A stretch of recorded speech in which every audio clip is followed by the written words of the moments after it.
Self examination illustrations तो दोनों बन गए, 11-12 नंबर सब बन गए।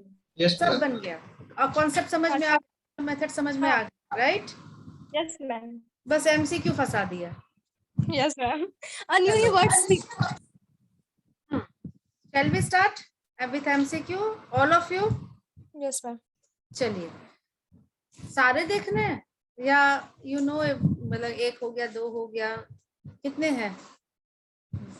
12-15 क्वेश्चन, ज्यादा नहीं है। We will go one by one if you agree. दीजिए करके, नहीं बन रहा है, आंसर नहीं आ रहा है। नहीं बन रहा है, परचेज निकालना है। We have to calculate the amount of purchase. what are we having?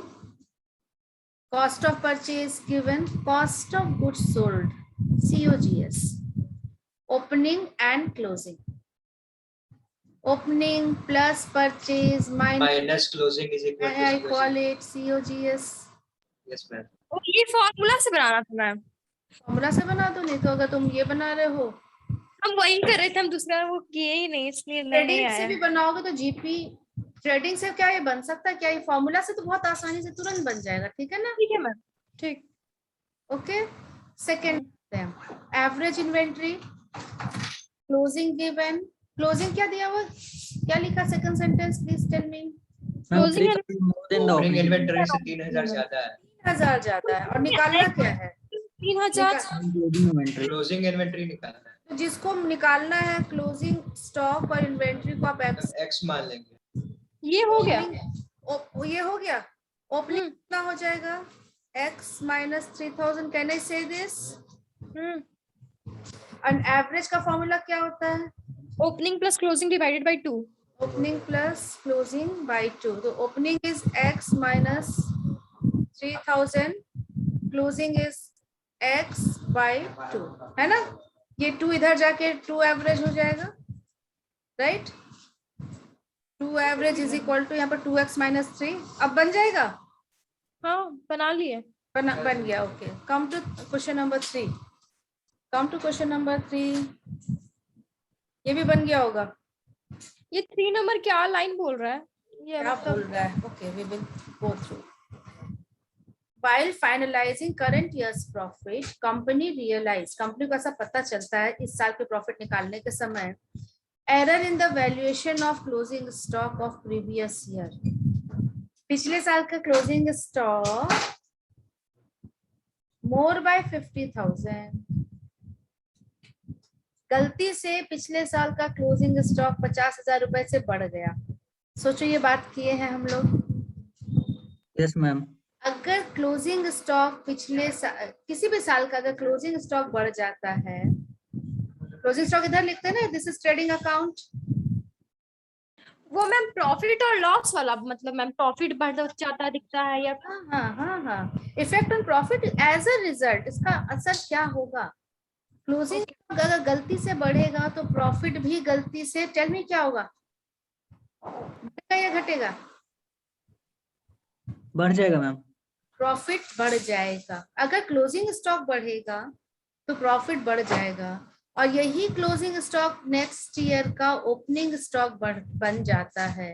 और अगर ओपनिंग स्टॉक बढ़ेगा तो उतने ही रुपए से उस साल का प्रॉफिट घट जाएगा। क्या ये क्लियर है? ये कॉन्सेप्ट सबको, ये हम लोगों ने बात किया था, राइट? Yes ma'am. अगर क्लोजिंग स्टॉक बढ़ता है तो उस साल का प्रॉफिट बढ़ेगा, लेकिन अगले साल का प्रॉफिट घट जाएगा।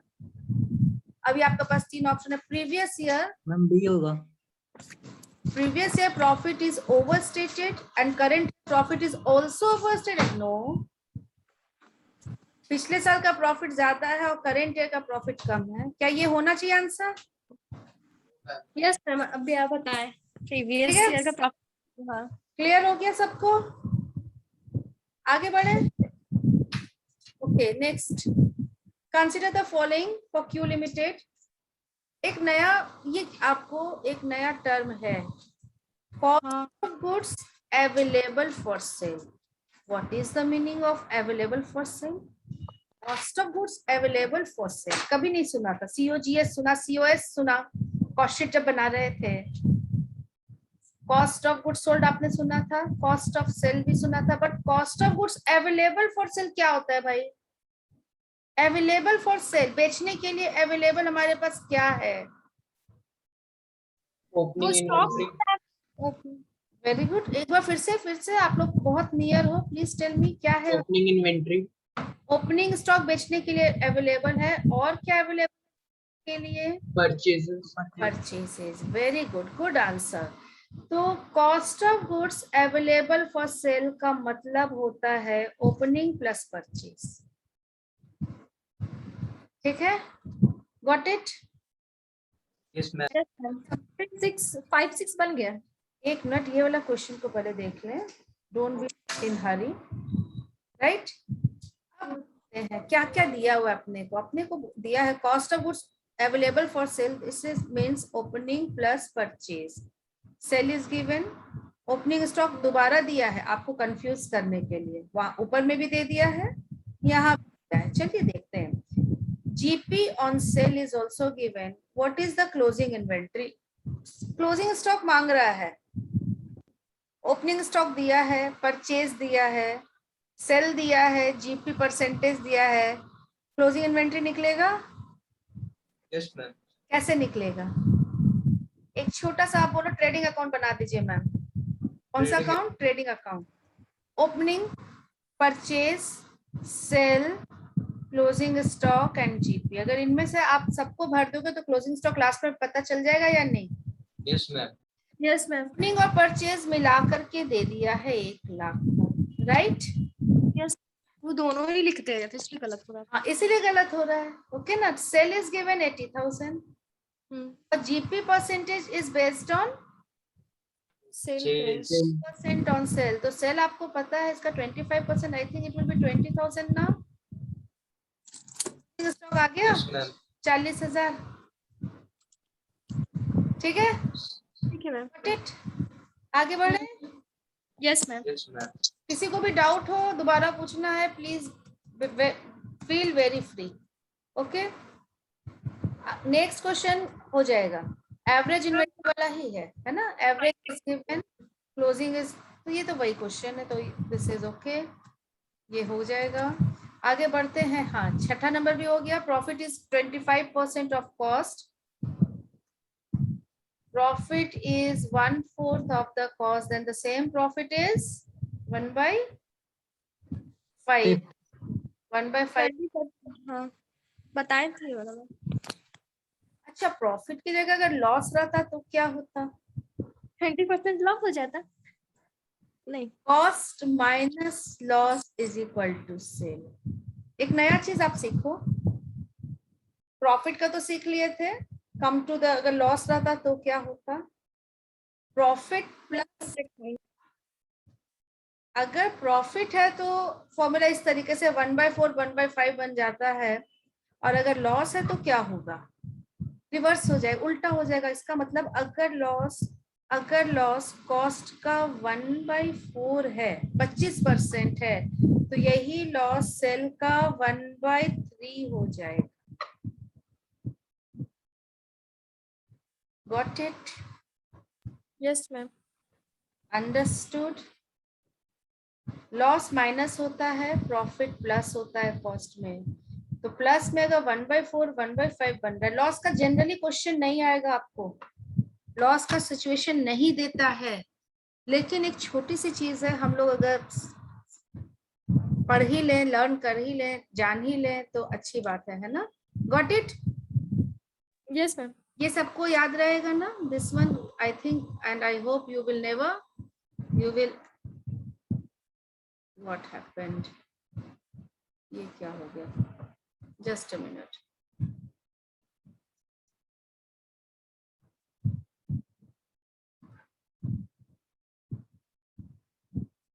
लगता कोई की ब्लिंक ये पुश हो गया,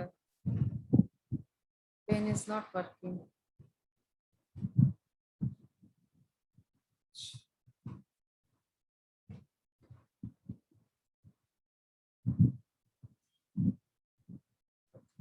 ठीक है ना, आगे बढ़े? Shall I go ahead? Yes ma'am. Question number 7, purchase given, sell given, Margin means profit margin, 20% on cost.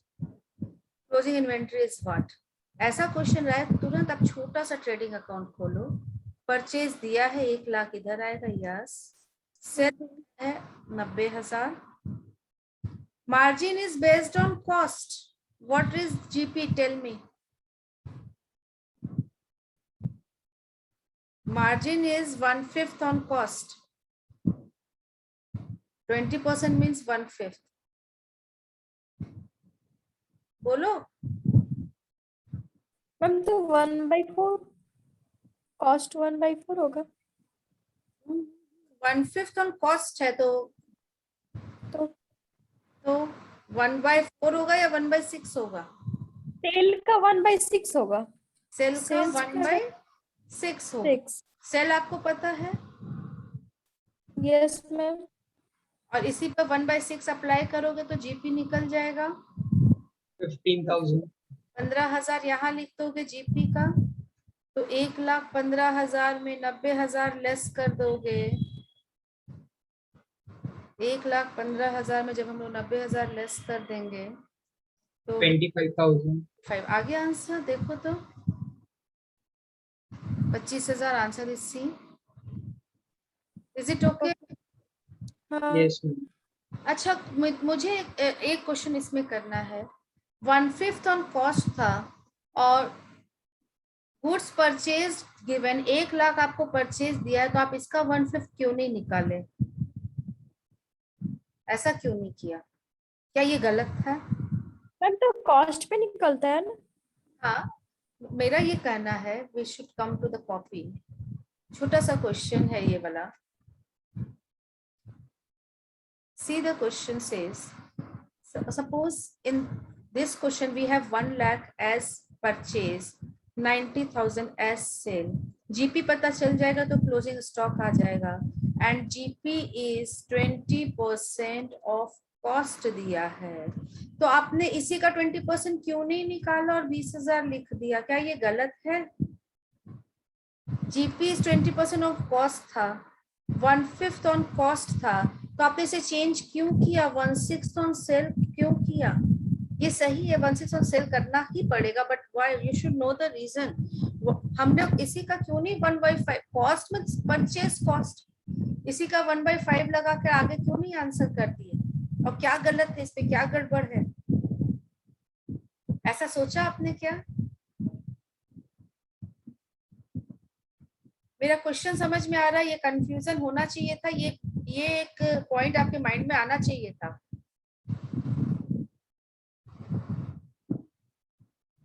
C, this is the purchase. अब परचेज में क्या सभी बिक गया है या कुछ बचा भी है? परचेज में 2 पार्ट होते हैं.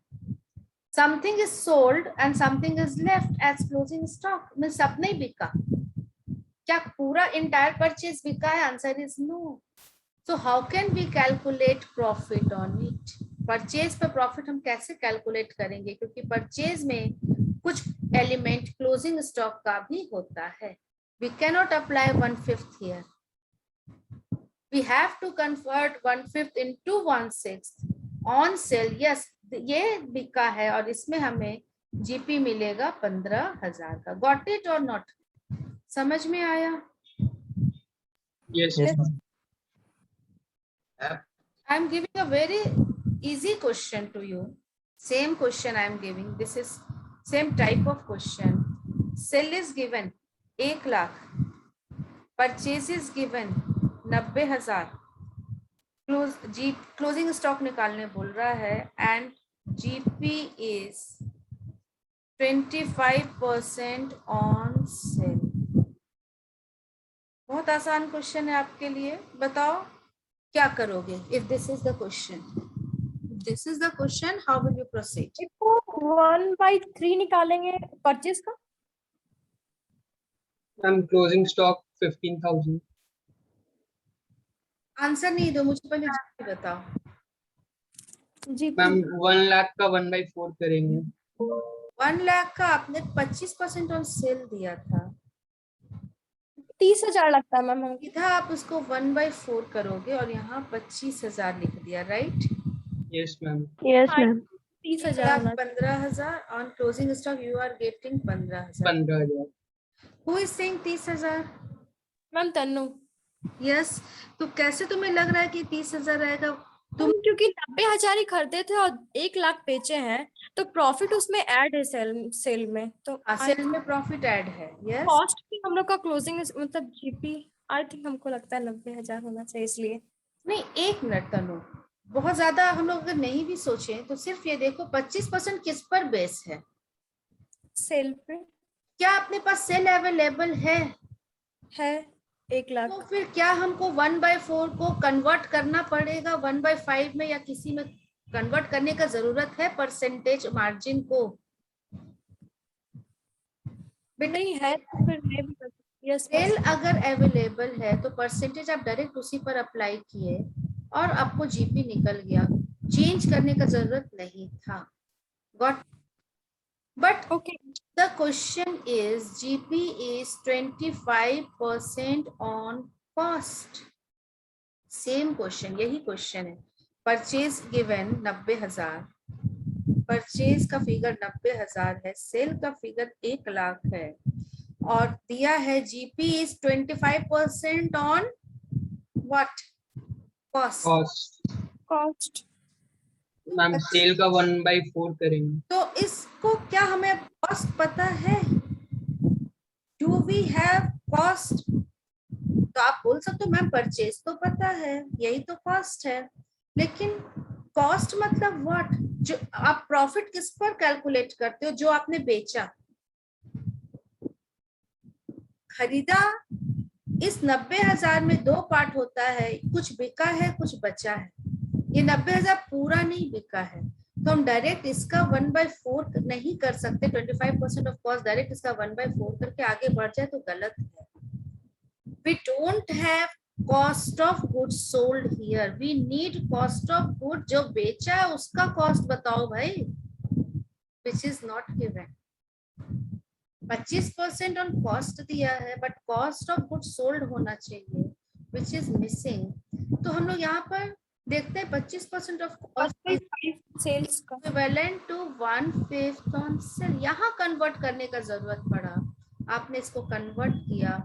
25% 1/5 में 20% बन गया. Now you are getting closing stock का वैल्यू 10,000. Got it? तुम ये 2 पॉइंट समझ में आया. कब हमें कन्वर्ट करने का जरूरत पड़ेगा? क्या हर परिस्थिति में कन्वर्ट करना? Answer is no.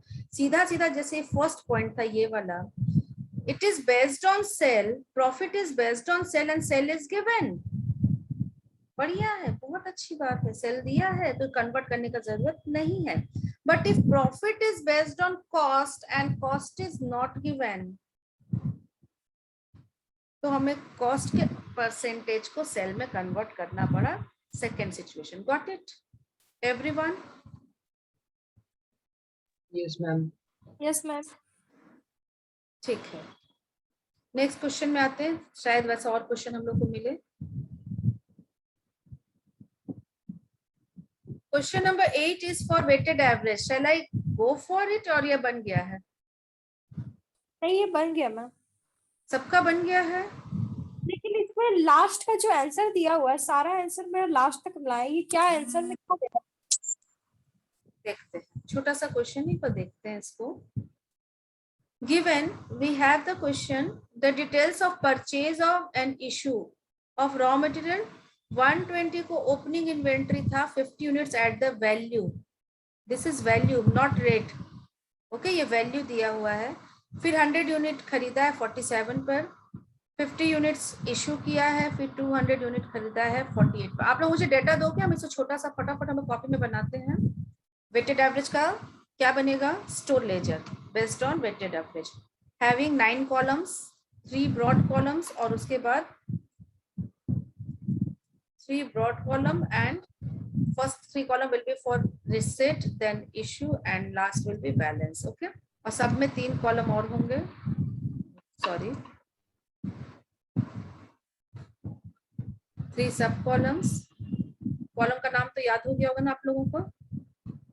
Quantity, rate and amount. one column will be 48. इससे हम क्या बोलते हैं? इससे हम बोलते हैं store laser. Number 1 column will be 48.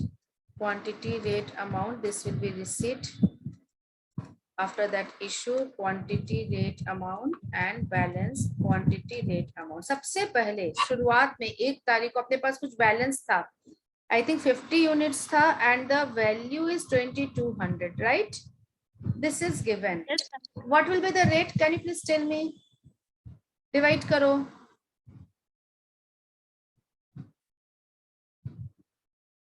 4 point कितना आ रहा है?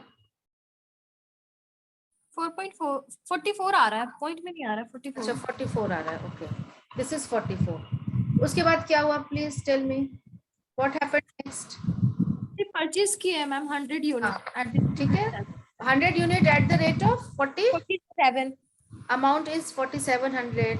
No issue on the same day. क्या होगा उसके बाद? वेटेड एवरेज 150 हो जाएगा. 150 and here it will be 6900, right? Quantity yes ma'am. से ऐड कर दिया गया, अमाउंट को अमाउंट से. Get a rate 46. Okay. Next उसके बाद क्या होगा? आई थिंक इशू है. कितना? Yes ma'am. 50. 50. Okay 50 yes ma'am. है. कौन से रेट से निकलेगा? 46. 46 से निकलेगा. अमाउंट दे दो, मल्टीप्लाई 2300. 2300. बचेगा कितना? 100. अमाउंट 46 हो जाएगा. को लेस कर दो. दिस विल बी 6600 ना?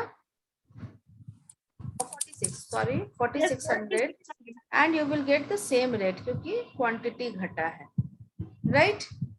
Yes ma'am. नेक्स्ट क्या हुआ? Purchase 200 unit at the rate 48. 48 ma'am. 48. Multiply करो 9600. 9600. अब क्या करेंगे? No issue on the same day. 100 पहले से था, 200 और आ गया. Quantity is I think 300. 9600 will be added with 4600. How much? 14200. देखो तो, right? Yes, ma'am. डिवाइड करो 47.33. 33. और भी कुछ हुआ कि सारा क्वेश्चन खत्म हो गया है? फिर इशू है? Is there any issue? Question में देखो. नो मैम, कोई इशू नहीं है. लास्ट है. हो गया ना? तो आपका आंसर है 300 unit closing stock at the rate of 47.33. Total value is 14200. तो कौन सा ऑप्शन में जाएंगे हम लोग? मैम ए नंबर ऑप्शन 14200 और 47. ना, क्योंकि आप पूछा value of inventory and unit weighted average cost. दो चीज पूछा है आपको. एक वैल्यू ऑफ इन्वेंट्री पूछा है और weighted average cost per unit पूछा है. तो यहाँ पे ये दो आंसर आपको कर रहा है, this and this. Got it? Is it okay? Yes ma'am. एक और चीज से पूछ सकता था. देखो ध्यान से सुनना. एक और चीज से पूछ सकता था, what is the cost of issue? Issue का कॉस्ट क्या है? पहली बार आप सुन रहे हो ये चीज. स्टेटमेंट में आते हैं जो अभी हमने स्टोर लेजर बनाया है. इशू का कॉलम में देखो. इशू का कॉलम कौन सा है इसमें? ये रिसिट का 3 कॉलम छोड़ दिए. ये है इशू का कॉलम. ये अमाउंट, इसका टोटल मांग रहा है बेटा. This is cost of issue. कभी ये भी मांग सकता है आपसे कि कॉस्ट ऑफ इशू बताइए, जो इशू किया उसका कॉस्ट बताइए. तो इस कॉलम का जो भी टोटल होगा, यहाँ अभी 2300 है तो आप 2300 ही आंसर करोगे. सपोज यहाँ पर भी कुछ वैल्यू रहता, सपोज 1000 रहता, सपोज यहाँ पर 2000 रहता, तो आपको ये आंसर करना है. This is cost, total cost of issue which will be 6300. Got it? Cost of issue ये भी पूछ सकता है. जैसे क्लोजिंग स्टॉक का वैल्यू पूछता है, कॉस्ट ऑफ इशू अगर पूछता है तो this will be our answer. Got it? ठीक है. Yes, ma'am.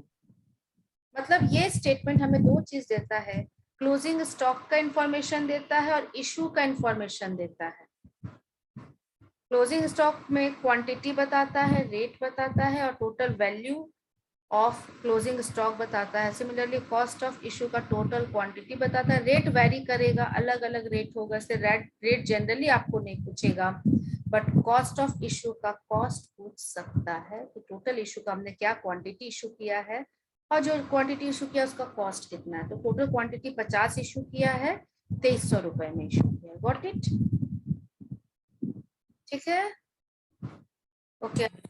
एक बार बता दीजिए थोड़ा जल्दी से, क्या बोले आप, मेरा नेट रुक गया था, जल्दी जल्दी बता दीजिए एक One बार more थोड़ा। question can be asked कि what is your cost of issue? आपका कॉस्ट ऑफ इशू क्या है? अगर ये पूछता तो आप इसी स्टेटमेंट में आपको यही जो एक स्टोर लेजर आप बना रहे हो, ये आपको दो इंफॉर्मेशन देता है। एक क्लोजिंग स्टॉक का क्वांटिटी, रेट, अमाउंट देता है। इसी को जानने के लिए हम ये स्टेटमेंट बना रहे हैं। अदर देन दैट आपको कॉस्ट ऑफ इशू भी ये स्टेटमेंट बताता है। हमने जो इशू किया उसका कॉस्ट बताइए, तो ये कहाँ पर पता चलेगा? तो ये पता चलेगा स्टोर लेजर के ये इशू वाले कॉलम में, जो मिडिल कॉलम होता है, ये amount, this is our cost of issue, ये हमारा कॉस्ट ऑफ इशू है और इसका टोटल ये आंसर। मैंने इसी में बस बोला कि सपोज ये तो एक ही दिख रहा है 2300, सपोज और इशू होता तो तीनों को ऐड करके ये this will be our answer. This I okay, this is known as cost of issue. तो उसका भी क्वांटिटी आपको पूछ सकता है, what is the quantity of total cost of issue and what is its amount. तो ये आंसर होगा। ओके ना? मतलब हम कंफ्यूज नहीं होंगे एग्जाम में कि हम लोग तो सिर्फ क्लोजिंग स्टॉक का वैल्यू निकालना जानते हैं, इशू का कॉस्ट कैसे ये स्टेटमेंट बता रहे, तो बता रहे पता है इसका जब टोटल होता है ना नीचे, तो आप इनका टोटल करते हो। Basically we total second issue column का हम टोटल करते हैं और क्लोजिंग स्टॉक का।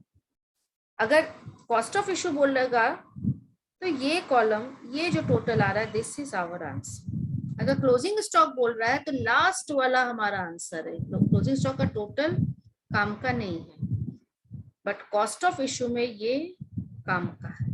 टोटल कॉस्ट ऑफ क्या इशू हुआ, किसने रेट पर हुआ। Got it? आगे बढ़ते हैं। Next question. अब हो गया मैम।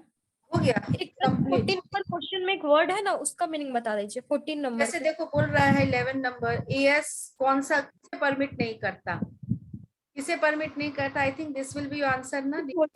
हाँ, यहाँ पर वेटेड एवरेज तो करता ही है, फीफो भी करता है। ये 12 नंबर का आंसर आया आपको? यस मैम, फीफो होगा। Which inventory costing formula calculates value of closing stock considering inventory most recently purchased has not been sold? बेटा जो लैंग्वेज समझ गया क्वेश्चन का उसको आंसर भी आ गया। Yes ma'am. कह रहा है कि कौन सा मेथड आपको बताता है कि जो आपका क्लोजिंग स्टॉक है उसमें रिसेंट परचेज है, मतलब पुराना वाला बिक गया है और जो नया परचेज है, रिसेंट परचेज है, वो क्लोजिंग स्टॉक में है। तो वो तो फीफो ही बताता है ना, पुराना, फर्स्ट इन फर्स्ट आउट। जो पुराना है वो बिक गया और जो क्लोजिंग स्टॉक में है वो मोस्ट रिसेंटली परचेज्ड का आइटम है। So answer is FIFO. Okay. NRV, ये इसका आंसर करो। हम लोग हमेशा बोलते हैं कॉस्ट और NRV which ever is lower, है ना, लोअर लेना है।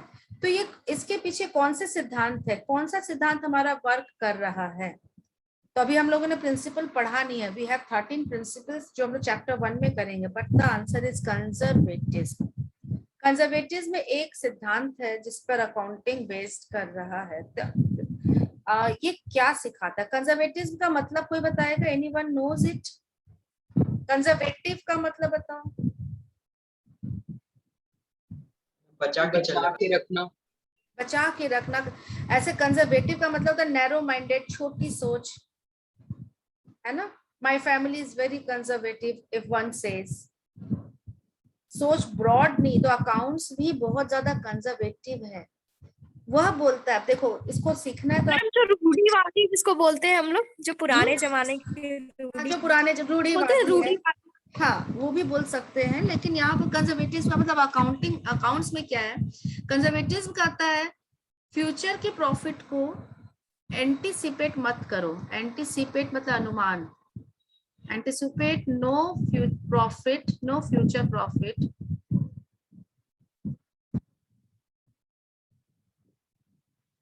and provide VIDE all future losses now. इसको हम लोग कंजर्वेटिव को अगर आप लोग समझना चाहोगे मेरे साथ तो हम आपको अभी समझाते हैं एक छोटे से एग्जांपल के साथ। कॉस्ट लेते हैं हम लोग, इफ वी टेक एनआरवी को कांस्टेंट कर देते हैं, एनआरवी 10,000 रुपए है। पहले सिचुएशन में कॉस्ट है 9,000, तो आपका ट्रेडिंग पीएल में कौन सा जाएगा, क्या जाएगा? 9,000। का वैल्यू 9,000 जाएगा। क्यों नहीं 10,000 गया? प्रॉफिट होना था। 10,000 इज प्रॉफिटेबल। 9,000 की चीज को हम 10,000 में बेच रहे हैं, बेच सकते हैं, अभी नहीं बेच रहे हैं, फ्यूचर में बेचेंगे। अकाउंट्स बोलता है बेटा वेट करो, जब बेचोगे तब इस प्रॉफिट को लेना, अभी मत लो, अभी इसको 9,000 दिखाओ, 10,000 मत दिखाओ, क्योंकि आपको पता है आप अगर कॉस्ट ज्यादा दिखा दोगे तो प्रॉफिट भी उतने ही रुपए से ज्यादा हो जाएगा, ये आपको पता है ना। तो अकाउंट्स आपको रोक दिया यहाँ पर, एक पॉलिसी लग रहा है, एक सिद्धांत किया है कि हम फ्यूचर में अगर प्रॉफिट होना है, ये अभी नहीं बिका है बेटा, this is the closing stock ना, ये कल बिकेगा, अगले साल बिकेगा। फ्यूचर में अगर प्रॉफिट होना है तो अभी मत बात करो, फ्यूचर में देखा जाएगा, इसलिए इसको 9,000 पे दिखाओ, कम पर दिखाओ। बट टेक्स अनदर सिचुएशन, ये 10,000 ही है एंड द कॉस्ट इज 12,000। अब किस में दिखाओगे? 10,000। तो फ्यूचर में अगर लॉस होना है तो अभी दिखाओ, लॉस के लिए वेट मत करो, लॉस को, फ्यूचर के लॉस को अभी लेते रहो, लेकिन फ्यूचर के लिए प्रॉफिट को फ्यूचर के, मैं खुश मत हो, अभी खुश नहीं होना कि हम बेचेंगे, अरे बेचेंगे जब प्रॉफिट होगा तब देखा जाएगा। लेकिन अगर आपको ऐसा अनुमान है कि बेचेंगे और लॉस होगा फ्यूचर में, तो दुखी फ्यूचर में मत हो, आज ही दुखी हो जाओ, लॉस को अभी आप लेकर कंसीडर करो। तो ये जो सोच है, ये जो विचारधारा है, ये जो सिद्धांत है, इसी को कंजर्वेटिज्म कॉन्सेप्ट बोला गया, पॉलिसी बोला गया। Got it? Anticipate no profit which will generate in future but provide for all estimated losses of future. Future के लॉस को अभी अकाउंट में लाओ, लेकिन फ्यूचर के प्रॉफिट को अभी छोड़ दो। Got it? ठीक है? Yes ma'am. अगला पॉइंट, ये छोटे छोटे क्वेश्चंस हैं। चलिए we take next point, point number 14 and 15, ये बन गया। मैम उसका मतलब क्या है? अंडर इन्फ्लेशनरी ट्रेंड मतलब? इन्फ्लेशन का मतलब महंगाई। ओके ओके नहीं, ये क्वेश्चन लोग करेंगे। अगर महंगाई है तो कौन सा method highest value of inventory दिखाएगा? ये तो मैम पढ़ा ही नहीं। एक एग्जाम मेथड मतलब या तो लीफो या तो फीफो या तो वेटेड एक मेथड। कौन सा मेथड हाईएस्ट रेट दिखाएगा? आते हैं, देखो एक महंगाई का सिचुएशन लेते हैं, हम 100 यूनिट खरीदेंगे, कुछ भी यूनिट आप खरीदो, मान लो फिर 200 यूनिट खरीदो और 300 यूनिट खरीदो, ठीक है। और यहाँ पर रेट को बढ़ाना, महंगाई में क्या होता है, ये 2 रुपए से खरीदे हैं, ये 3 रुपए से खरीदे हैं और ये 5 रुपए से। महंगाई दिख रही है आपको? This is the rate amount and this is the quantity. Quantity change भी हो सकता है, आप कम भी खरीद सकते थे, ज्यादा भी, बट रेट महंगाई है। अब यस, अब अगर फीफो होगा, ऊपर वाला बिक जाएगा, जो भी बचेगा वो हाईएस्ट रेट वाला बचेगा। Yes ma'am. अगर लीफो होगा तो लोएस्ट रेट वाला बचेगा, क्लोजिंग स्टॉक में लोएस्ट वाला बचेगा ना, ऊपर वाला बचेगा। फीफो होगा तो क्लोजिंग स्टॉक में हाईएस्ट रेट वाला बचेगा, और एवरेज अगर होगा, वेटेड एवरेज होगा, तो बेटा ये बीच का है, ये मॉडरेट दिखाएगा, ना ज्यादा ना कम, इन दोनों के बीच का। इसीलिए क्वेश्चन अब 14 नंबर में आते हैं, इन्फ्लेशन में इन्वेंट्री का हाईएस्ट वैल्यू कौन सा मेथड दिखाएगा? Answer is FIFO. फिर सेम है, अच्छा बस एक ही क्वेश्चन था, ऐसे ही क्वेश्चन आता है कि in case of inflation which method shows lowest value of inventory? तो आपका आंसर होता है लीफो। और which method shows moderate value, average value of inventory? तो आंसर वेटेड एवरेज। ठीक है, ओके ना। Next Point number 15. Which method does not consider historical cost? तो historical cost कौन नहीं बताता है? weighted average, Weighted average तो historical cost ही है बेटा. एक था specific adjusted selling price, है ना? वो historical मेटेरियल नहीं है. प्राइस, Adjusted selling price का ही दूसरा नाम होना retail price, है ना? तो आंसर विल बी सी. ठीक है. अब ठीक है, आगे बढ़े हम लोग. Yes ma'am. नेक्स्ट टॉपिक क्या है, आते हैं हम लोग. इन्वेंट्री चैप्टर में 2 पार्ट कवर करना था. You all know it. First is valuation, now which is over. 5 method हम लोगों ने सीखा है, क्वेश्चंस आपने सीखा. Second is inventory record system. Inventory को कैसे रिकॉर्ड करते हैं. तो इसके अंदर जाने के पहले हम लोग एक चीज सीखेंगे, एक टर्म सीखेंगे, inventory taking. What is the meaning of inventory taking? Inventory taking का मतलब होता है, इन्वेंट्री टेकिंग का मतलब होता है फिजिकली इन्वेंट्री को काउंट करना. Physical counting of inventory. इसका मतलब समझ में आया? सपोज एक छोटी सी शॉप है, स्टेशनरी की शॉप है आपकी, और आप जानना चाहते हो कि आज के डेट में आपके शॉप में कौन कौन सी चीज के कितने स्टॉक हैं. कैसे जानोगे? Please tell me. मैम सबको गिन लेंगे. यस, दैट इज फिजिकली आपने सबको गिन लिया. This is known as physical counting of inventory.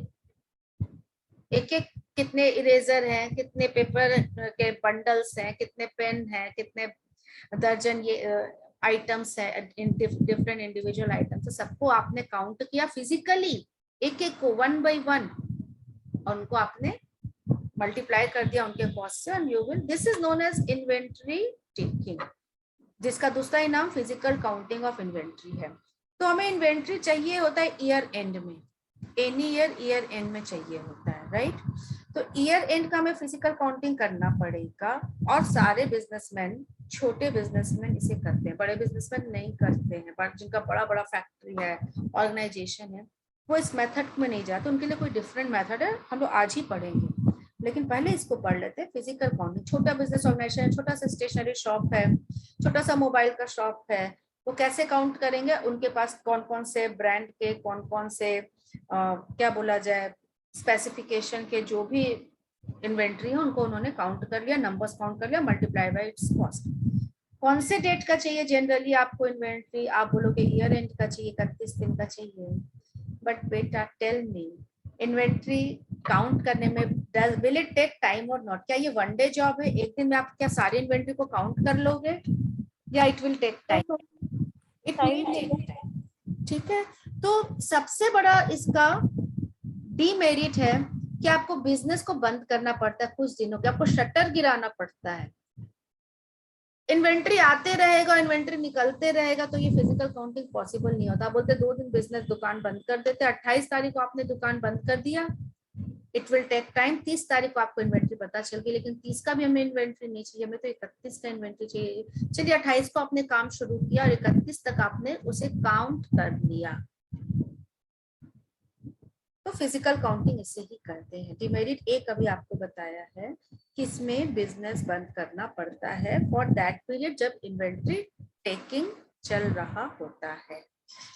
Ma'am हाँ, गिनने का जरूरत क्या है मैम? जैसे कि जितना लाए हैं टोटल, उसमें जितना बिक गया घटा देंगे, उतना ही बचा हुआ होगा. उतना ही बचा हुआ होगा. तो तुम बोल रहे हो कि बुकिश एंट्री, मतलब ऑन पेपर पर आप रिलाई करो. You should rely on paper कि जितना लाए हैं, जितना निकला है, जितना बचा है. मतलब कहने से आप यही बोल रहे हो कि आप इस तरीके का एक स्टेटमेंट बना लो, स्टोर लेजर बना लो, इसमें गिनने की जरूरत नहीं है. 300 ही तो बचा होगा आपके पास. ठीक है. तो ये भी एक मेथड है बेटा, जिसमें ऑन पेपर काम होता है, कोई फिजिकल काउंटिंग नहीं होता है. This is also a method जहाँ फिजिकल काउंटिंग ऑफ स्टॉक नहीं होता है. But we are talking about, एक बार मेथड तो सीखेंगे, जरूरत नहीं है छोटे, हम क्या बोले, बड़े बिजनेस ऑर्गेनाइजेशन ऐसा नहीं करते हैं. बट फॉर छोटे बिजनेस के लिए स्टोर लेजर मेंटेन, वो लोग जो स्टोर लेजर मेंटेन ही नहीं कर रहा है वो अपनी इन्वेंट्री कैसे पता करेंगे? Tell me. नहीं मैम, जैसे कि वो लोग को बनाने नहीं आता है, लेकिन वो लोग मतलब कैलकुलेशन तो कर सकते हैं ना। सपोज उनको कैलकुलेट करने भी नहीं आता है, आप तो कॉमर्स के स्टूडेंट, आप तुरंत जोड़ ले कि ओपनिंग देख लेना, परचेज देख लेना, अकॉर्डिंगली निकाल लेना। काउंटिंग नहीं करते लेकिन ना खाता है कि हाँ इतना लोग को ये है। हाँ ठीक है, लेकिन अगर गिनते हैं तो उसे ही फिजिकल स्टॉक टेकिंग कहा जाता है। Got it? अगर गिनते हैं तो उसे ही फिजिकल स्टॉक टेकिंग कहा जाता है। मेथड तो जानना ही पड़ेगा ना। तो फिजिकल स्टॉक टेकिंग कब का चाहिए हमें? कब का चाहिए? इन्वेंट्री टेकिंग कब का चाहिए? लास्ट डे का चाहिए। तो लास्ट डे का जनरली देखो, इतना तो इंसान कैलकुलेटिव नहीं होता है कि एकदम लास्ट डे का वो इन्वेंट्री निकाल ही ले। सपोज वो इन्वेंट्री निकाल रहा है 25 तारीख का, 25 तारीख को, 23 तारीख को दुकान बंद कर दिया, 25 तारीख का इन्वेंट्री से पता है कि मेरे पास 50,000 रुपए का इन्वेंट्री है, लेकिन ये वर्क नहीं करेगा। उसे इन्वेंट्री कब का चाहिए? 31 दिन का चाहिए। तो क्या करेगा वो? 31 तारीख को फिर से गिने, या यहाँ से यहाँ के बीच में जो चेंजेस आया है उसको इसमें एडजस्ट करते? मैम एडजस्ट कर देगा। 25 से लेकर 31 में क्या हुआ? वो कुछ परचेज हुआ होगा, राइट, और कुछ सेल हुआ होगा, यही ना काम हुआ होगा। इन्वेंट्री से आप क्या करते हो? कुछ खरीदे होगे और कुछ उसमें से बेचे होगे। सपोज उसने 10,000 रुपए का गुड्स खरीदा और इन्वेंट्री खरीदा 25 से लेकर 31 के बीच में, और सेल इज ऑल्सो दियर, 12,000 रुपए का सेल है और 10,000 का परचेज है। टेल मी, क्या आप निकाल सकते हो इन्वेंट्री 31 तारीख का? 40 परचेज को ऐड करेंगे। ऐड कर देंगे और सेल को क्या करेंगे? माइनस कर देगा। सेल को माइनस कर देंगे। कोई कुछ बोलेगा कि सेल में तो प्रॉफिट भी होता है मैम, लेकिन इन्वेंट्री तो एट कॉस्ट है, परचेज एट कॉस्ट है, 50,000 एट कॉस्ट है, परचेज भी एट कॉस्ट है, लेकिन सेल में तो प्रॉफिट है। तो क्या हम 12,000 लेस करें? नहीं रहेगा नहीं। तो यहाँ पर कहीं ना कहीं प्रॉफिट की बात होगी। आप सेल को लेस नहीं करोगे, आप किसको लेस करोगे? कॉस्ट ऑफ सेल, जो बेचा है उसका cost. Suppose cost is given 9,000, 9,000 की चीज को हमने 12,000 में बेचा सपोज, तो यहाँ 12,000 लेस करें या 9,000? 9,000। राइट, 10,000 ऐड करेंगे, 9,000 लेस करेंगे, and we will get I think 51,000. 51। So this will be the inventory on 31 दिन. Got it? ठीक है, तो इस तरीके का कैलकुलेशन करना पड़ता है जब हमारे एग्जाम में प्रॉब्लम आता है इन्वेंट्री स्टॉक टेकिंग से रिलेटेड। इन्वेंट्री टेकिंग या स्टॉक टेकिंग, या तो इन्वेंट्री टेकिंग बोलेंगे या stock taking. Just a minute बेटा।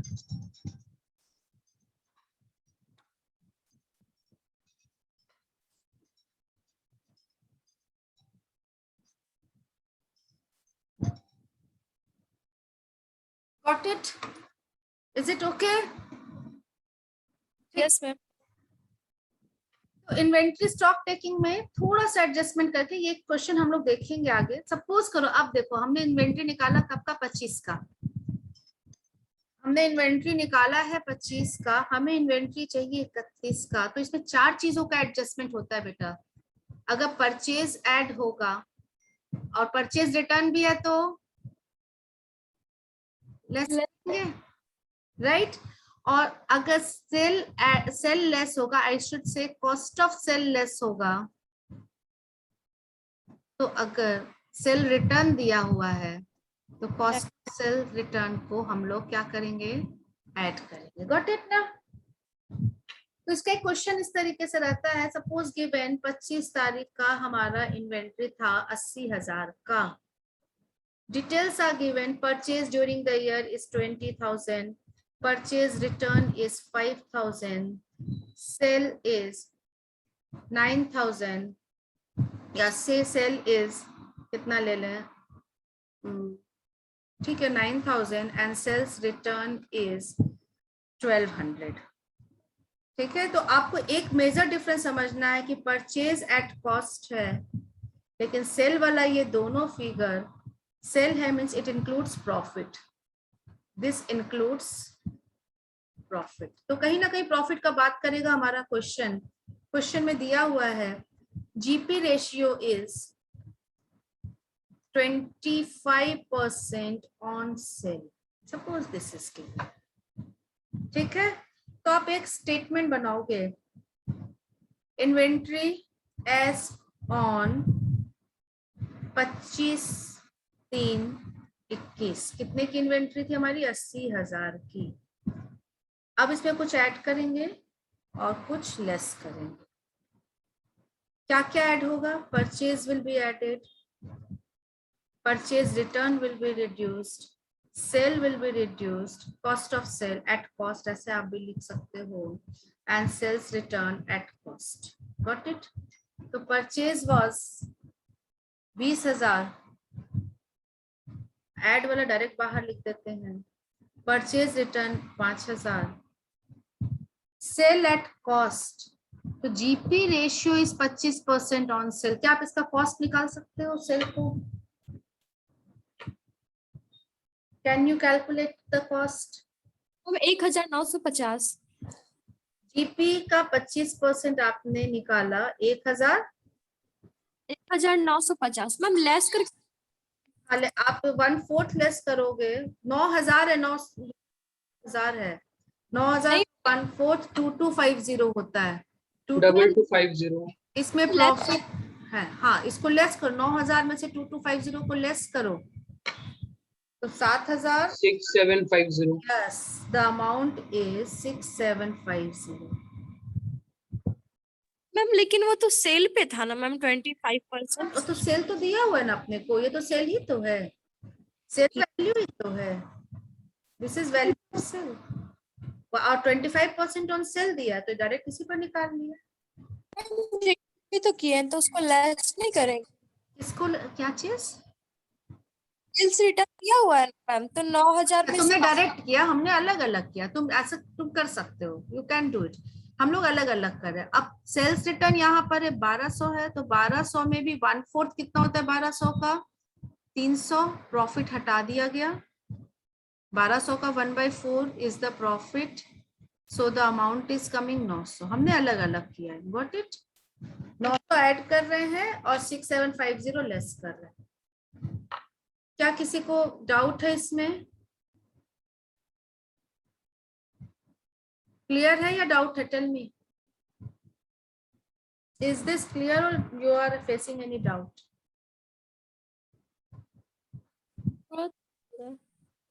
ठीक है, so this will be the value of inventory, जो भी आएगा आपका, this will be the value of inventory as on 31/3/21। Is it clear? Inventory 25 का है और इन्वेंट्री हमें चाहिए 31 का। इसमें कुछ एडजस्टमेंट करेंगे, वी विल ऐड समथिंग। हम लोग किसको ऐड करेंगे? We will add purchase and sales return का cost, we will less purchase return and sale at cost, and we will get the value of inventory as on the required date, closing date. Got it? Yes ma'am. yes ma'am बनेगा? ठीक है, अच्छा। अब अगला साल what happened, या with mister B, थोड़ा सा केयरलेस था मिस्टर बी, 31 तारीख बीत गया, इसे याद नहीं रहा, इसने स्टॉक टेकिंग नहीं किया, फिजिकल काउंटिंग नहीं किया, और 10 दिन बीत गया, इसे याद आया 10 अप्रैल 21, इस दिन ही केम टू, सडनली इसके माइंड में ये पॉइंट आता है कि हमने तो स्टॉक टेकिंग किया ही नहीं 31 तारीख को, अब क्या करे ये? We can't go in past, वापस जाकर स्टॉक टेकिंग किया नहीं जा सकता, क्या करेगा ये? टेल मी, क्या कर मैम लास्ट टाइम जो कुछ लिखा होगा उससे कैलकुलेट करने की कोशिश करेगा। क्या लिखा होगा इस बीच का इंफॉर्मेशन? अगर इस बीच का ये चारों, परचेज पता है, परचेज रिटर्न पता है, सेल पता है, सेल्स रिटर्न पता है, और इसका जीपी रेशियो पता है, 10 तारीख को स्टॉक निकाल लिया 1,20,000 सपोज, तो क्या आप वापस कैलकुलेट करके इस दिन का स्टॉक निकाला जा सकता है या नहीं? Yes, ma'am. निकाल दो. है ना? तो टेल मी, जब आप वापस चलोगे रिवर्स गियर में, गाड़ी को पीछे खींचोगे टाइमलाइन पर, तो परचेज को क्या करोगे, ऐड या लेस? Less Less. करेंगे। परचेज लेस हो जाएगा, purchase return add, Add. Sale का कॉस्ट ऐड हो Add जाए। हो जाए. ऐड हो जाएगा और सेल्स रिटर्न का कॉस्ट माइनस लेस हो जाएगा। तो हम लोग बनाएंगे कैसे? ऐसे लिखेंगे ना, इन्वेंट्री एज ऑन, क्या लिखेंगे, 10 10 1,20,000, ऐड लेस। ठीक है, क्या क्या ऐड कर रहे हैं हम लोग?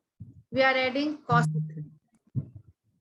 एंड परचेज रिटर्न, जो भी आएगा यहाँ पर ऐड हो जाएगा, and we are reducing purchase and cost of sales return.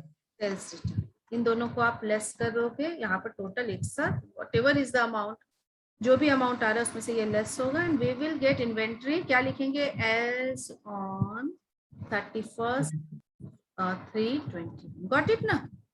तो आप फॉरवर्ड भी आपको क्वेश्चन आ सकता है, बैकवर्ड भी आ सकता है। द ओनली थिंग जो आपको जानना है कि फॉरवर्ड के सिचुएशन में परचेज और सेल्स रिटर्न ऐड होता है, और ये दोनों जो यहाँ ऐड करे वो अब लेस होगा, जो वहां लेस करे वो यहाँ ऐड होगा। गॉट इट ना? क्वेश्चन में आया आपके बुक के क्वेश्चन में, देखिए practical question relating to this, we have this question number illustration, I think it is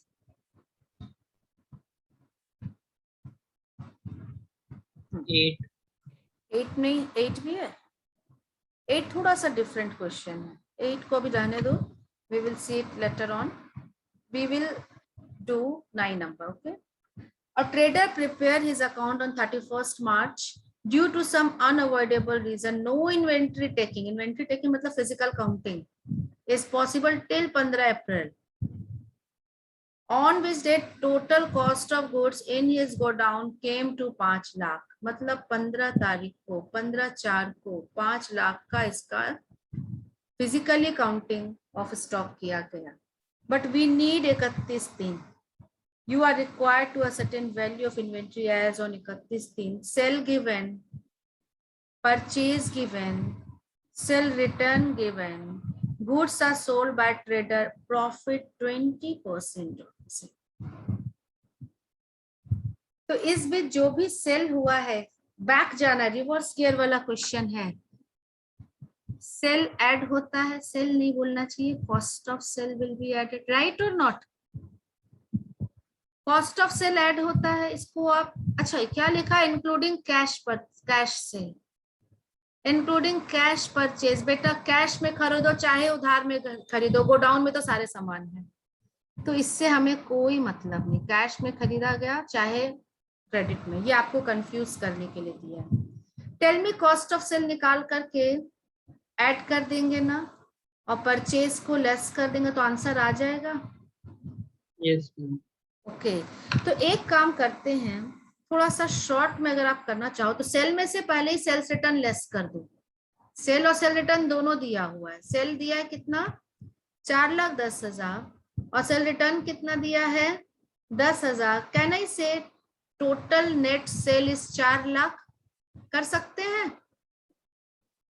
and GP is 20% on sale, इसका 20% निकालो और माइनस कर दो, 3,20,000.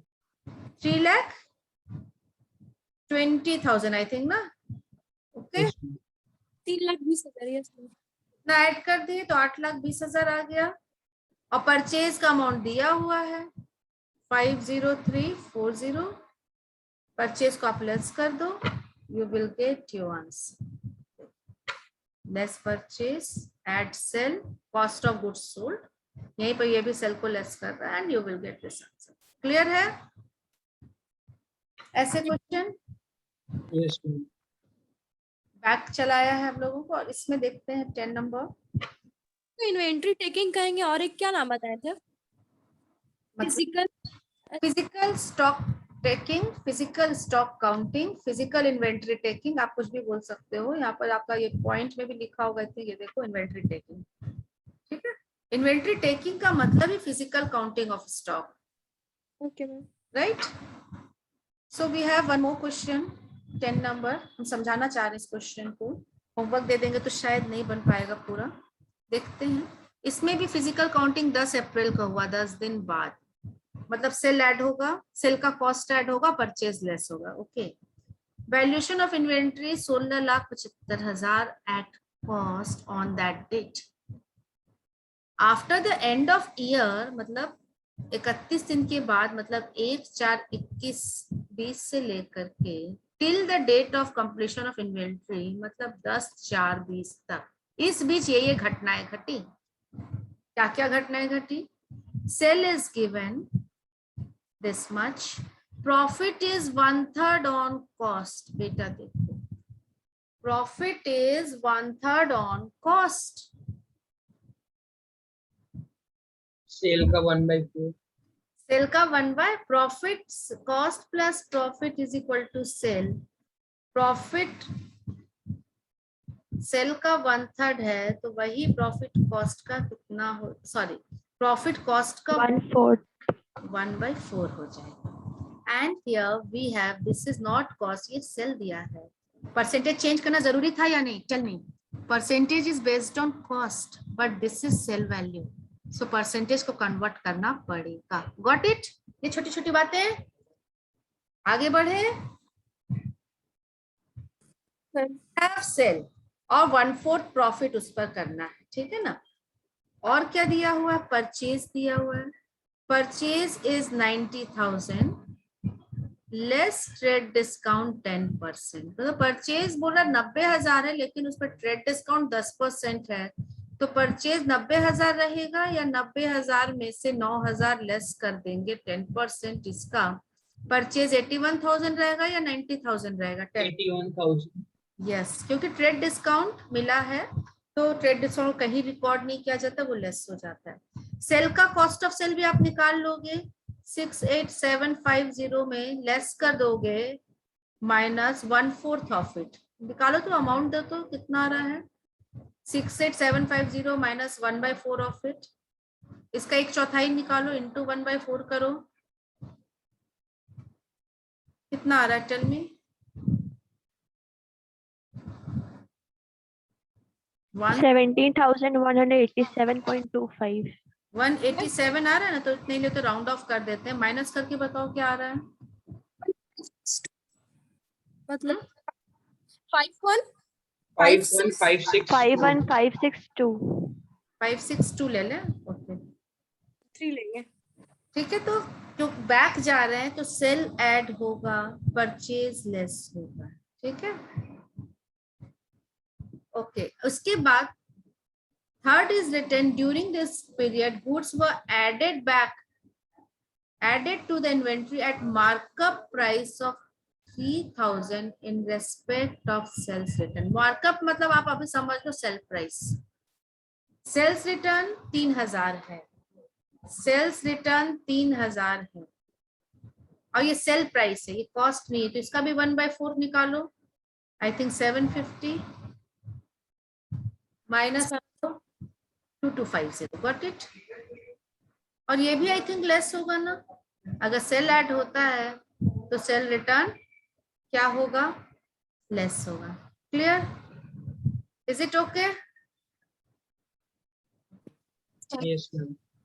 ये 3 अमाउंट देख लेते हैं। देखो 81,000 लेस हो रहा है, सेल्स रिटर्न लेस हो रहा है, और इतना लेस करके राउंड फिगर किया, हमारा हम लोग का 2 रुपया आ रहा है, लेकिन ये 2 रुपया नहीं लिया, राउंड ऑफ करके ये यहाँ तक, ये 3 क्लियर हो गया। ये लिखा है देखो, statement showing valuation of inventory as on 31 March, value of inventory as on 10 April, जो भी दिया था उसमें ये ऐड हुआ, ये दोनों लेस हुआ, यहाँ तक, ठीक है ना? और कुछ क्वेश्चन में आगे बोल रहा है और उसे ही हमें समझना है। The question goes forward, question कह रहा है 3 points, I think. Let us see. देखो, after inventory,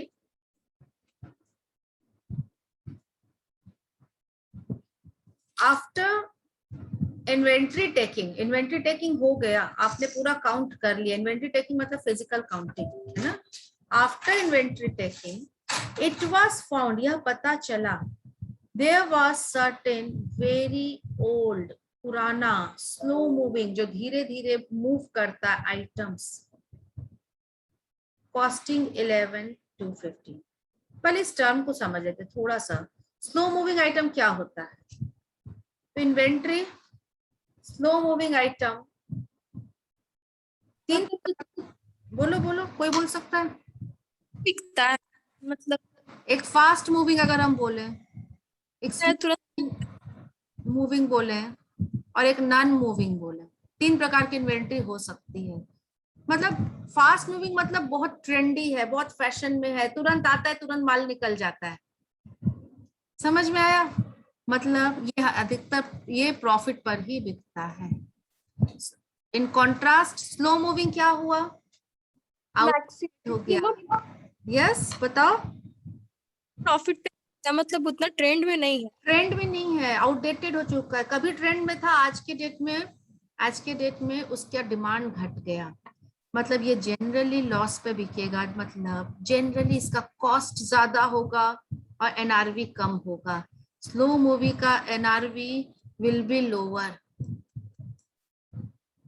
ठीक है ना? और नॉन मूविंग का और लोअर, वो इन्वेंट्री फंस गया, हमारा पैसा फंस गया, ये बिक ही नहीं रहा है। तो तीन प्रकार की इन्वेंट्री होती है। आप आगे जाके कॉस्ट अकाउंटिंग जब पढ़ोगे सीए इंटर में, तो आप इसमें डिटेल में पढ़ोगे टाइप्स ऑफ इन्वेंट्री। ये सब थ्योरी है वहां पर, इन्वेंट्री तीन प्रकार के हो सकते हैं, एंड दिस ओके ना? तो हमारा क्वेश्चन कह रहा है, हमारे पास जो इन्वेंट्री है आफ्टर इन्वेंट्री टेकिंग, तो पूरा येलो हो गया, इसको थोड़ा सा क्लीन कर लें। After inventory taking it was found there was certain very old slow moving item जिसका कॉस्ट 11,250 है, which should be taken at 5250 to ensure a disposal to an interested person। इसका मतलब समझ में आया आपको? इस इन्वेंट्री का कॉस्ट है 11,250, लेकिन अगर कोई खरीदना चाहेगा, अगर कोई इंटरेस्टेड बायर होगा तो 5250 ही देगा। तो may I call what is this 5250? ये क्या दिया हुआ है? May I call it NRV दिया हुआ है।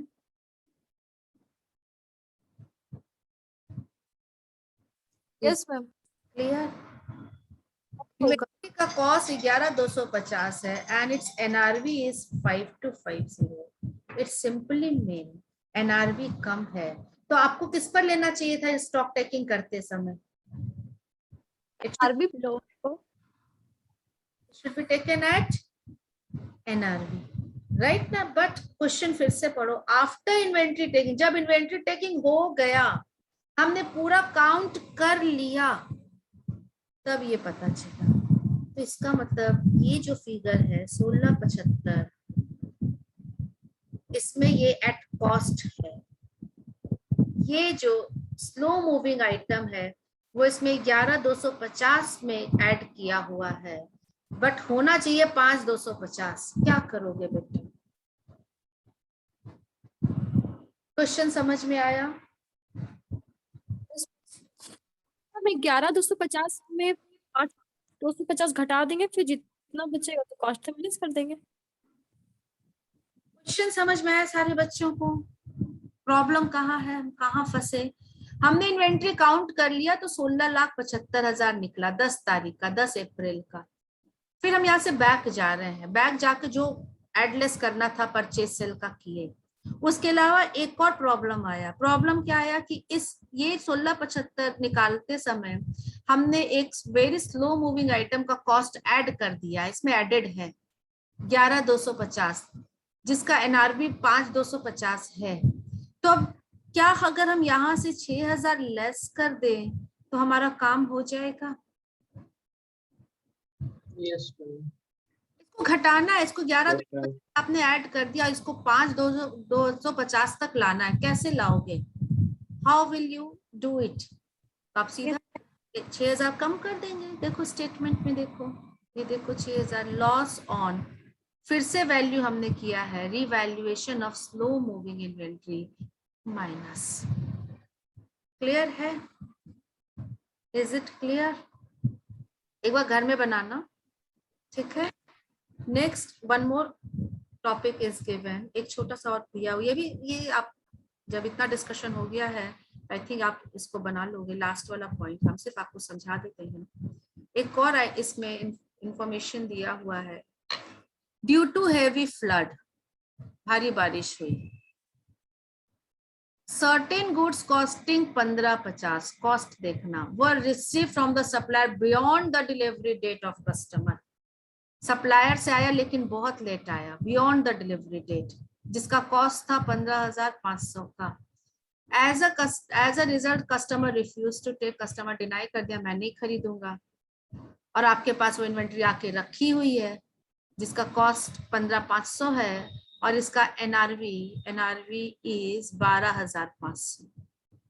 किसी कस्टमर के लिए आपने कुछ मंगाया था, लेट आया, वो मना कर दिया, मैं नहीं खरीदूंगा, तो आप जाहिर सी बात है किसी और कस्टमर को आप बेचोगे, और एनआरवी इसका 12,500 है, कॉस्ट 15,500 है, ये भी 1675 में ऐड किया हुआ है, क्या करोगे?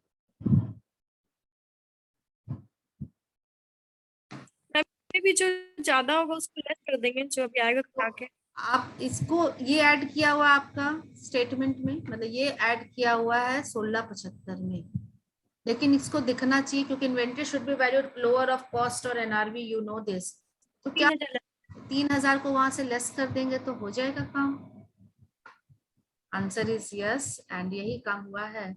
Reduction in value on account of default 3,000।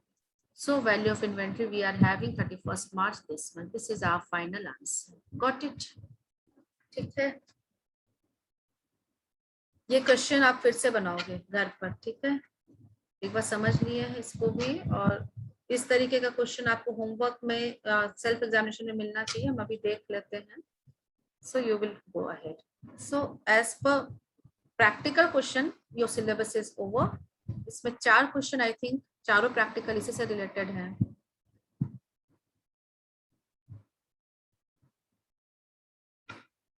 ऐसी आ रहा है।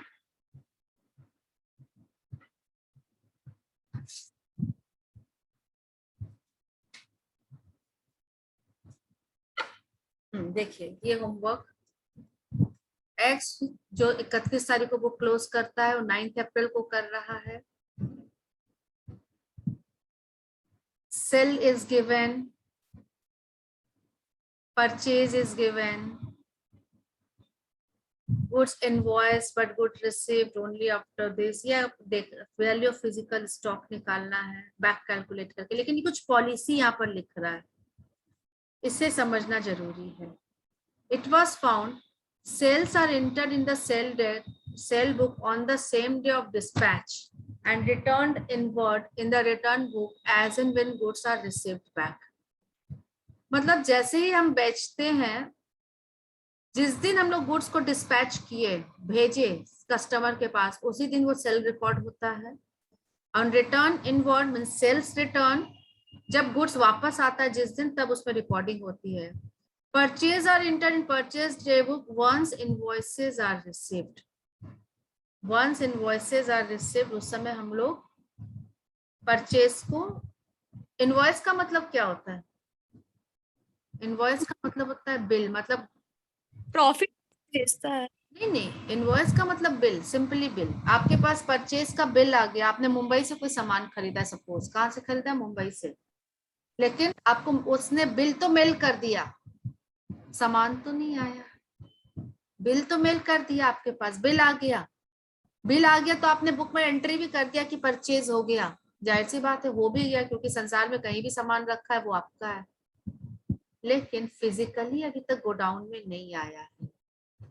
Purchase are entered in the purchase day book, आप तुरंत बुक में लिख देते हो जैसे ही बिल आता है। Purchase, this is our supplier, suppose जो कहीं हमसे दूर है, दिस इज आवर गोडाउन। तो फिजिकल स्टॉक टेकिंग का मतलब वही गुड्स जो इस गोडाउन में है। सप्लायर से माल चला और रास्ते में है तो ये गोडाउन में नहीं आएगा बेटा। अगर बोलता है ascertain value of physical stock, physical stock मतलब इन गोडाउन होना चाहिए। सप्लायर से चला आपने बुक में ऐड कर दिया, 1,000 रुपए का सामान, लेकिन वो गोडाउन में अभी नहीं पहुंचा, तो एज पर फिजिकल वो ऐड नहीं होगा। Why am I saying this? क्योंकि यहाँ पर कुछ ऐसा लिखा है, purchase given 1200, but of this 500 were not received in transit है until stock was taken।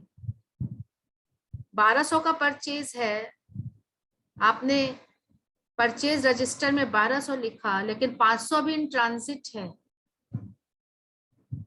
तो आप गोडाउन में कितना है आपके पास, 1200 माइनस 500, 700 ही आपके गोडाउन में है। और फिजिकली जब आप काउंट करोगे तो ये 700 का ही इफेक्ट देंगे, ना कि 1200 का। गेटिंग माई पॉइंट और not? Tell me.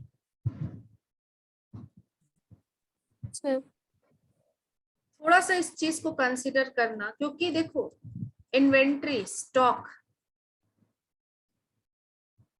As per godown निकालना है हमें, as per physical stock. Physical stock मतलब इन गोडाउन, गोडाउन में जो है वही स्टॉक दिखाना है, रास्ते वाला नहीं दिखाना।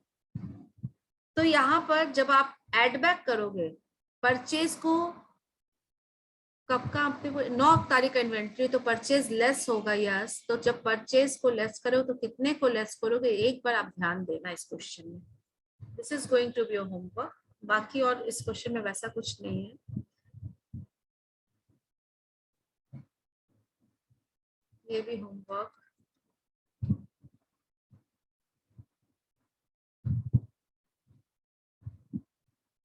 चलिए एक बार बना के देखिए। ओके, और ये 4th हम लोग अगले क्लास में क्लास वर्क करेंगे, आप इसको रीड करके आओगे। Read the question. Okay ma'am. हाँ जी मैम वो लास्ट क्लास का वीडियो चाहिए था। लास्ट क्लास का वीडियो चाहिए था, ठीक है। आपने पहले भी बोला होता तो रिक्वेस्ट आई थिंक नहीं किया था ग्रुप में, अब तक मिल चुका होता। ठीक है, जो 2 तारीख को आई थिंक सैटरडे को, संडे को क्लास हुआ था ना? Yes ma'am, last class. Okay, Saturday को, ठीक है, ठीक, ओके, उसका आपको मिल जाएगा। ओके ना? तो ये चारों क्वेश्चन एक बार आप गो थ्रू करोगे, बना के देखोगे, बन जाता है वेल एंड गुड, नहीं बनता है तो फिर हम लोग नेक्स्ट क्लास में इसको देखेंगे। ओके, थोड़ा सा थ्योरी बचा हुआ 10 मिनट का, अगर आप लोग परमिट करोगे तो उसे कंप्लीट करना चाहते, चैप्टर ओवर हो जाएगा, 10-15 मिनट लगेंगे, ठीक है, ज्यादा दिमाग भी नहीं लगेगा। शैल आई कवर दिस इस चैप्टर की 15 मिनट की थ्योरी है। Yes ma'am. इन्वेंट्री चैप्टर में क्या क्या चीजें कवर करेंगे फिर से बताइए तो, टेल मी। वैल्यूएशन जो आपने 5 मेथड से कवर किया है, और दूसरा इन्वेंट्री टेकिंग, नहीं, रिकॉर्ड सिस्टम, कैसे आप बुक में से रिकॉर्ड करोगे। इन्वेंट्री टेकिंग तो हम लोगों ने पढ़ लिया अभी, ठीक है, वो इसी में आएगा। तो इन्वेंट्री रिकॉर्ड सिस्टम 2 प्रकार का होता है। आप कैसे रिकॉर्ड करते हो, कैसे काउंट करते हो। तो एक होता है फिजिकल स्टॉक टेकिंग, जो अभी आपने पढ़ा, बिजनेस बंद कर देंगे और फिर पूरे इन्वेंट्री को वन बाय वन क्या करेंगे, काउंट करेंगे। 31 तारीख को किया, बहुत अच्छा। 25 को करते हैं तो यहाँ पर एडलेस करके यहाँ तक पहुंचेंगे, 10 को किया तो वापस जाएंगे। This is known as physical stock taking. Okay, second is perpetual inventory system. Inventory system, तो पहले फिजिकल स्टॉक टेकिंग का कुछ डीमेरिट है, ये उतना अच्छा नहीं है, छोटे बिजनेस के लिए ठीक है। फिजिकली वो काउंट कर दिया, बिजनेस का क्लोजर हो गया, कॉस्ट कम लगता है, कोई बुक, नो बुक कीपिंग, कोई रिकॉर्ड मेंटेन नहीं करना, विद द लिस्ट एफर्ट, सिर्फ साल में 1 बार 2 दिन के लिए दुकान बंद होगी और आप काउंट करके क्लोजिंग स्टॉक का वैल्यू कैलकुलेट कर लोगे। ओके ना? सपोज आपका बिजनेस थोड़ा और ग्रो किया, अभी छोटा सा शॉप था, थोड़ा सा और ग्रो किया, तो साल में आप 2 बार इन्वेंट्री निकाल लोगे। एक बार आप सपोज सितंबर एंड में निकाल रहे हो और एक बार मार्च एंड में, और ग्रो किया 4 बार निकाल दो, राइट? क्योंकि इसमें खर्चे लेस एक्सपेंसिव। क्यों? क्योंकि फुल रिकॉर्ड मेंटेन कर, लीफो फीफो टाइप का कोई रिकॉर्ड मेंटेन नहीं करना पड़ता है। बट इसका डिमेरिट क्या हुआ कि closure of the business. Okay, और क्या इसका डिमेरिट, इसमें इन्वेंट्री का वैल्यू हम COGS cost of goods sold कैसे कैलकुलेट करते हैं, हाउ टू कैलकुलेट, कैसे पता चलता है, हाउ टू फाइंड कितना का बचा है वो तो आप काउंट करके निकाल लिए, लेकिन कितना का बेचे ये कैसे पता चलेगा? How to calculate cost of goods sold, एक क्वेश्चन इसमें आता है। तो आप बोलोगे कि इस बार का क्लोजिंग स्टॉक तो हमने काउंट कर लिया, यस। परचेज का हमारे पास वो इनवॉइस रहता है, वी हैव परचेज का इनवॉइस, यस। यही क्लोजिंग स्टॉक अगले साल का क्या बन जाएगा बेटा? Opening stock. मतलब ओपनिंग स्टॉक पता रहता है क्योंकि आपने पिछले साल काउंट किया था।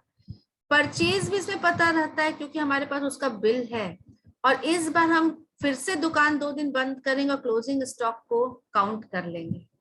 तो opening plus purchase minus closing, हम COGS भी निकाल लेंगे। मेरा फॉर्मूला समझ में आया? आप बुक नहीं रिकॉर्ड मेंटेन कर रहे हो, आप हर साल 2 दिन दुकान बंद रखते हो और क्लोजिंग स्टॉक निकाल लेते हो, और no record of sale, no record of anything. कितना का बेच रहे पता नहीं, बस बेचे जा रहे हैं। You are not keeping any record of sale. तो आपसे एक क्वेश्चन पूछा जा रहा है कि कितने का बेचे, आप कैसे पता करना, कैसे बताओगे? तो आप बोलोगे कि पिछले साल काउंट किए थे, ओपनिंग पता है, इस साल काउंट किए हैं, क्लोजिंग भी पता है, और परचेज का बिल हमने संभाल के रखा है, ये भी पता है। तो कितने का बेचे ये पता चल गया, opening plus purchase minus closing निकल गया ना, as a balancing figure. Yes. Right? You can calculate COGS like this, but बेटा इसमें फ्रॉड होने की संभावना है। सपोज आपका वर्कर, आपका स्टाफ कुछ सामान गायब कर लेता है, आप तो कोई रिकॉर्ड नहीं रख रहे हो, no record is maintained for sale. तो if there is any loss, if there is any theft, that is considered, आपने क्या माना, जो नहीं है वो बिक गया, जो नहीं मिला आपने क्या माना, बिक गया। Theft is considered as sale. Got it? कितना बड़ा डेमेरिट है, अपने फ्रॉड नहीं पता चल पाएगा क्योंकि आप प्रॉपर बुक्स ऑफ अकाउंट नहीं रख रहे हो, तो कुछ भी नुकसान होता है, चोरी होता है या स्टाफ ही चुरा लेते हैं। तो दैट आपके माइंड, आपका माइंड सेट है बैलेंसिंग फिगर पर, जो बचा है इसका मतलब, जो बैलेंसिंग फिगर आ रहा है मतलब वो बिक गया है। तो आप क्या मानोगे? Fraud can not be detected here, everything is sold. जो नहीं मिल रहा है आप मानोगे कि बिक गया। जैसे हम लोग आते हैं, छोटा सा एग्जांपल आपको देते हैं। 100 यूनिट था ओपनिंग स्टॉक, यूनिट में देखो आपने खरीदा और 5000 यूनिट, टोटल हो गया 5100, साल बीत गया और आपके पास बचा हुआ है 200 यूनिट। तो आप क्या माने? आप माने इतना सोल्ड। यूनिट में अगर हम लिख रहे हैं this unit has been sold, but इसमें ऐसा भी तो हो सकता है कि कुछ unit taken by the staff, चोरी कर लिया गया। Fraud can not be detected. सबसे बड़ा डिमेरिट इस मेथड का यही है। शॉर्ट मेथड है, कॉस्ट कम लगता है, साल में 2 ही दिन की तकलीफ है, निकल जाता है, हम लोग क्लोजिंग स्टॉक का वैल्यू निकाल लेते हैं, बट फ्रॉड को हम पकड़ नहीं पाएंगे। तो जैसे जैसे बिजनेस ग्रो करता है, फिजिकल स्टॉक टेकिंग हेल्पफुल नहीं रहता। We have to shift to perpetual inventory system. Perpetual का मतलब बताओ बेटा, परपेचुअल का मतलब यस कंटिन्यू, पीढ़ी दर मतलब बहुत, यस मैम, लगातार। लगातार, नॉन एंडिंग, चलते जाएगा। परपेचुअल इन्वेंट्री सिस्टम में नो फिजिकल काउंटिंग, कोई फिजिकल काउंटिंग नहीं है। तो कैसे हम लोग स्टॉक पता करेंगे? बिल्कुल लीफो फीफो बेटा, वही चीज अब लेकर के आएंगी। आप देखो अब फिजिकल काउंटिंग नहीं हो रहा है तो दिस इज आवर गोडाउन। ये हमारा छोटा सा स्ट्रक्चर बनाते हैं गोडाउन का। गोडाउन में बहुत सारे अलमीरा होंगे, रैक्स होंगे, और हर रैक में अलग अलग प्रकार के इन्वेंट्री रखे होंगे, right. Suppose these are the drawers.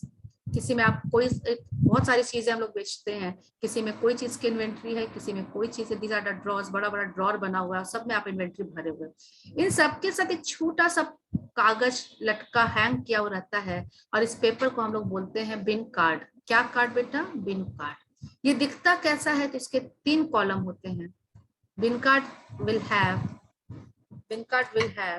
3 columns, हर एक है इस प्रकार से, और इसमें कॉलम होते हैं। पहला विल बी रिसीट, दूसरा will be issue, and last is balance, and of course one for date. Date will also be there. यहाँ पे हम डेट का कॉलम कर लेते हैं। Only quantity, no amount. Suppose करते हैं 1 तारीख है 1/4, यहाँ पर 300 यूनिट है। इसका सबका अलग अलग बिन कार्ड होगा। तो एक पर्टिकुलर सपोज ये स्टॉक नंबर ए है, तो ये ए का बिन कार्ड इस तरीके से दिखेगा। फिर इसके बाद 5 तारीख को और रिसीट हुआ 200 यूनिट, नो इशू, तो 300 + 200 ये 500 दिखाएगा। फिर 8 तारीख को there is an issue of 100 unit, तो ये 500 - 100 ये 400 दिखाएगा। बिना काउंट के, आप अंदर गिने नहीं।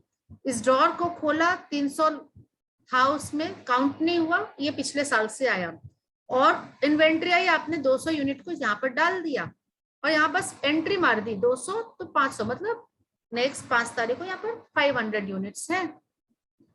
100 निकला यहाँ से, तो यहाँ पर एंट्री मार दी, तो कोई भी उस बिन कार्ड को देखेगा तो उसे पता चल जाएगा कि यहाँ पर 400 यूनिट है। बिना फिजिकल काउंटिंग किए स्टॉक पता चल गया, और ये एवरी डे हो रहा है। Every day you are maintaining, that is what is known as perpetual, continuous. और सिर्फ यही नहीं हो रहा है बेटा, ये तो हो रहा है गोडाउन में, और इसके साथ साथ ऑफिस में आप क्या बना रहे हो? ऑफिस में आप सेम काम कर रहे हो स्टोर लेजर के साथ। अभी पढ़ा था लिफो फिफो में, वो क्या है? यही चीज तो है। अब स्टोर लेजर में आप क्या करते हो? सेम क्वांटिटी लिखते हो, रिसीट कॉलम होता है, इशू होता है, सब में 3 कॉलम और होते हैं, राइट ना। इस तरीके से थोड़ा सा कॉलम देखिए, इसी का अगर हम स्टोर लेजर बनाएं date wise, of course date will be here. This is first 3 column is for receipt, यहां तक। Next 3 column will be for issue, this is for balance, right. Suppose 1/4, अगर ये 300 यूनिट दिखा रहा है तो स्टोर लेजर भी आपका 300 यूनिट दिखाएगा, of course with rate also and the amount. Next day 5 तारीख को 200 यूनिट आ रहा है बिन में। बिन का मतलब क्या होता है? बिन कार्ड। बिन का मतलब आपको पता होगा, बिन मीन्स कंटेनर। डस्टबिन सुना है ना? बिन मतलब कंटेनर। तो बिन कार्ड एक कंटेनर पे लगा हुआ कार्ड है। ड्रॉर बोलो, कंटेनर बोलो, एक ही बात है। 5 तारीख को हमारे बिन में 200 यूनिट और आया। Suppose the rate was 2400 and FIFO maintain कर रहे हैं, तो 300 है 10 से और 200 है 12 से, जो भी अमाउंट आएगा मल्टीप्लाई करके यहाँ। फिर 100 निकल गया, फीफो है, यही वाला निकलेगा, 10 वाला निकला है, और बचेगा 210 से और 212 से। कहने का मतलब है at the same time double checking चल रहा है। एंट्री 2 जगह हो रही है। एक तो यहाँ पर स्टोरमैन जो है, यहाँ का स्टोर कीपर जो है, वो बिन कार्ड में एंट्री कर रहा है, और eight the same time office में भी एंट्री हो रही है अकाउंटेंट के द्वारा, जो कॉस्ट का बुक्स देखता है। तो फ्रॉड होने की संभावना बहुत कम हो गई। This is continuous. अगर बिन 400 यूनिट क्लोजिंग स्टॉक दिखा रहा है, तो यह भी 400 यूनिट क्लोजिंग स्टॉक दिखा रहा है at the same time. So there will be least very lesser chance for happening of fraud. Got it? This is perpetual inventory. कुछ सीखना नहीं, नया नहीं है, क्योंकि हमने ये पढ़ ही लिया है LIFO FIFO, और ये बस थ्योरी में थोड़ा सा बिन काट का effect. Is it now clear to you all? ठीक है, Yes, ma'am. ओके। अच्छा, उस एक चीज और last, in case of physical stock taking, opening पता था, परचेज पता था, क्लोजिंग पता था, तो COGS जितना हमने बेचा वो बैलेंसिंग फिगर है। लेकिन परपेचुअल में ओपनिंग यस पता है, परचेज भी पता है कितना आया, परचेज मीन्स रिसीट, और इशू पता है, इशू मतलब जो बेचा गया वो पता है।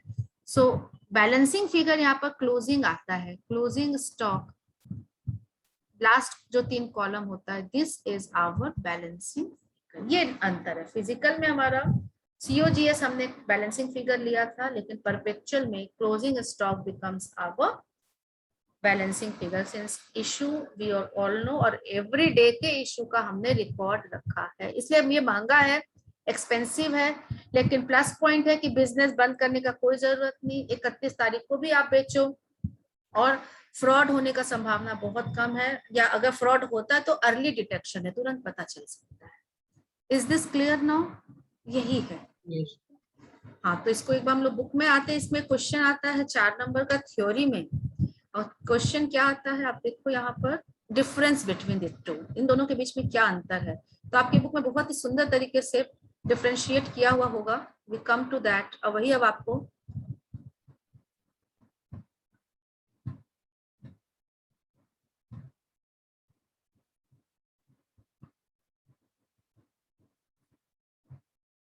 ये देखिए ऊपर में लिखा है जो भी, ये देखो, periodical inventory system and perpetual. Periodical का मतलब ही इन्वेंट्री स्टॉक टेकिंग जो कभी कभी होता है, फिजिकल काउंटिंग जो मैंने कहा, okay. And now we are differentiating it.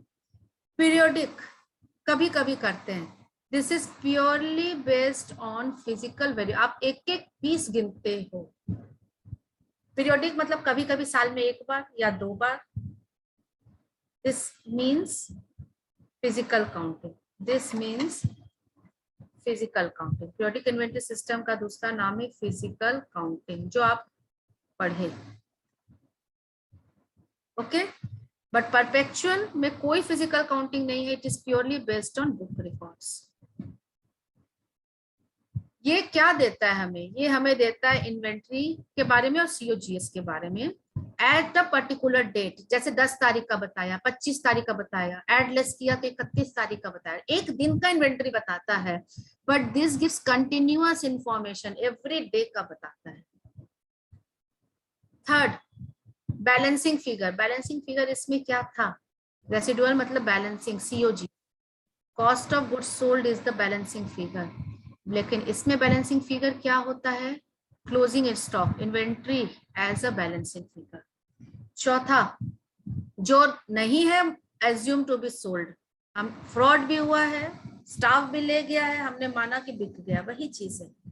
Loss भी अगर हो रहा है, थेफ्ट भी हो रहा है, तो एज्यूम टू बी सोल्ड, सबसे बड़ा डिमेरिट। लेकिन यहाँ पर loss is assume to be, आप गिन नहीं रहे हो, आपको पता है कितना आया, आपको पता है कितना निकला, नुकसान के बारे में पता नहीं, बट नुकसान is assume to be in drawer में ही होगा, कोई स्टाफ थोड़ी ले गया, वो तो ड्रॉर में ही होगा, ऐसा आप एज्यूम कर लेते हो।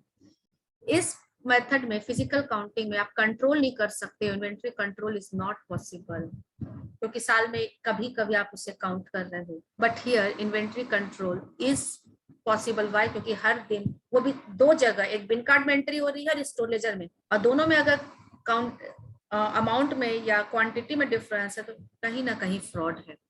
This is simple and less expensive, but it is a costly method and it requires business का बंद करना कुछ दिनों के लिए, but inventory can be determined without affecting the operation. यहाँ बिजनेस बंद करने का जरूरत नहीं है।